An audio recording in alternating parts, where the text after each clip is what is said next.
দাদারা যখন প্ল্যানগুলো দিচ্ছে, প্ল্যান আমি অত প্ল্যান না বলতে পারলেও তবু আমার মাথায় একটা জিনিস ঢুকে গিয়েছে। দেখো, আমি এই জায়গা থেকে সমস্ত জিনিস আমার চলছে, আমি বাকি আর অন্য কোনো কাজ করি না। এবারে আমার সঙ্গে দাদার পরিচয় হলো রাজীব দা। এই আমাদের স্যার তো আছেন, স্যারেদের ছবি দেখেছি, সব দেখেছি, কিন্তু ঠিক পৌঁছাতে পারেনি, আমাকে পৌঁছে নিয়ে যায়নি।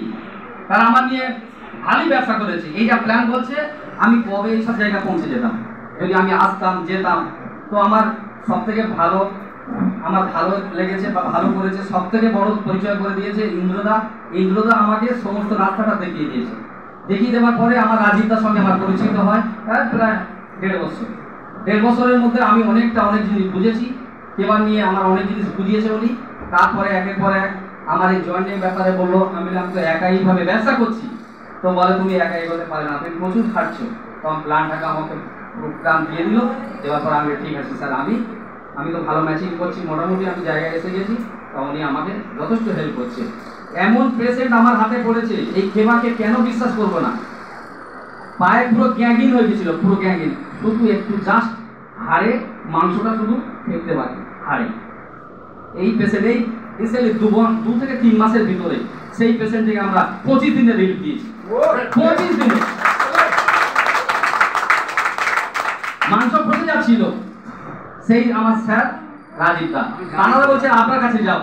আমি একটা দেখিয়েছিলাম মেদিনীপুরের পোস্ট, সেই থেকে আমার কাছে এসেছিলেন পেশেন্টটা।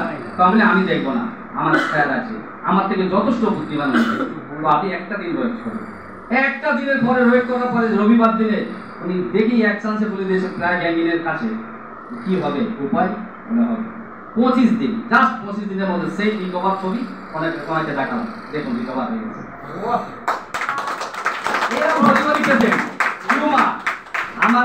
আমার যতটুকু নলেজে, আমার বুদ্ধিতে আমি অতটা শিক্ষিত না হলেও তবু মোটামুটি আমি যতটুকু ডাক্তারি করি, যতটুকু মালিকের উপরওয়ালা যদি বলে, যার বলে সাথ দেয় তার কেউ ইউজ করে না। যার মন ভালো তার সব ভালো, যার মন খারাপ তার সব খারাপ।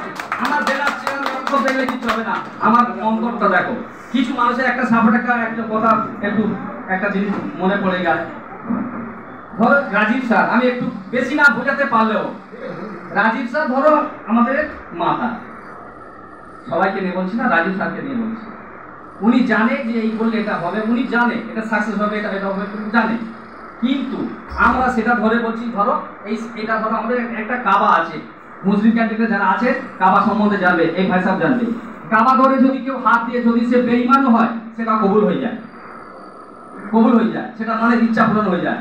এক ভদ্রলোক ধরে বলছে আমি এখানে থাকবো, আবেগে অনেক কিছু বলছে, আমি এখানে থাকবো, আমি আর যাবো না, পৃথিবীতে থাকবো না, মরে যাবো, এখানেই থাকবো, খুব বলেছে। ধরে কিছুক্ষণ পরে যেটা কান্ডিকায় ঢুকেছে। আমাদের একটা ইমাম সাহেব, তিনি ভালো মৌলানা, ভালো যেমন রাজীবদার যে জায়গায় বসিয়েছি, ঠিক তিনি তখন বুঝতে পেরেছে যে ঠিক আছে, বলে ছোটো কথা এসেছি, ভালো মরুভূমি যাবে। তখন বলছে দাদা, আপনি যা কান্দাকান্দি করলেন তা আপনি রেডি হয়ে যান আপনার মরার জন্য। কেন? ওই তো আদি যেভাবে কাবা ধরে খেলেছেন, ও তো কবুল হয়ে গেছে, মরার জন্য তৈরি হয়ে যান। বলে আমি তো এবছরের জন্য করিনি, সামনে বছর যদি আসি তবে। তারপর মনের কথা মুখের কথা এক হলো, মনের কথা মুখের। প্রত্যেক মানুষটা আমরা এইভাবে চলছি, বেড়া নিয়ে বেড়া করছি সর্বাঙ্গ। কেউ তাদের ক্ষতি করে কেউ আসলে দিতে পারেনি, পৃথিবীর কোনো ক্ষতি নেই। আমরা এমন জায়গা প্রত্যেকের হেল্প না করলে আরে কেউ খুশি না, ওপরওয়ালা খুশি হয়। আমার হাত থেকে পেশেন্ট কেবার প্রোডাক্টে কতটা ক্ষমতা আছে আমি জানি না, কিন্তু ওপরওয়ালা প্রত্যেকটা প্রোডাক্ট আমি ছুঁয়ে দিয়ে হাত দেয় ওপরওয়ালা।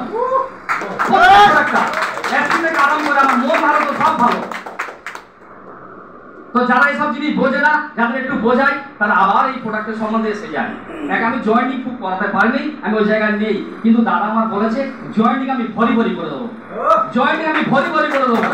ওদিকে আমার কোনো টেনশন নেই। ওরা ও কেলমা ওপরওয়ালা আমার দান করেছে, যেহেতু আমার দাদা যথেষ্ট আমার মাথার বুদ্ধি খুব ভালো কাজ করেছে। রাজীবদার মন থেকে আমি একটা আপনাদের কাছে আমি চেয়ে নেবো আমাদের সংযুক্তের জন্য।